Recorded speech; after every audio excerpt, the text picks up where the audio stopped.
Syria उपरे घन घन आक्रमण जारी रही। यार भितर सीरियारू 75 भारतीयों को एयरलिफ्ट करिछि भारत। लेबानन देई एमाने भारत आसुछन्ति। सीरियारू सुरक्षित भावे लेबानन को आसिछन्ति।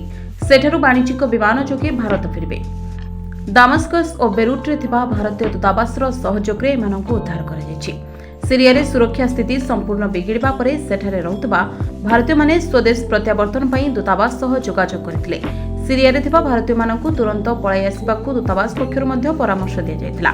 विद्रोही माने दामस्कस को कब्जा करबा परे राजनैतिक अस्थिरता लागि रहिछि। सेहिपरि 2 दिन रे इस्राएल 300 रु अधिक मिसाइल माड़ करिछि। असद शासनर विपज्जनक अस्त्र सीरिया रे विद्रोही हाथ में पड़ पारे इस्राएल आशा करुवा बेले एथिरु बर्ताइबा पई से अस्त्र शस्त्र भंडार उपरे आक्रमण जारी रखिछि। तेबे जदि यह आक्रमण आ किछि दिन लागि रुहे ताहले खूब कम दिन भितरे सीरिया वायुसेना ध्वंस पाइजिबो बोली कुहा जाउछि। एहार भितरे भारतीयों को सीरिया जिबा पई बारण करा जायछि। एहा सहित जो माने सीरिया रे रहिछन्ते सेमानंकु सतर्कतार सह रहबा पई कुहा जायछि।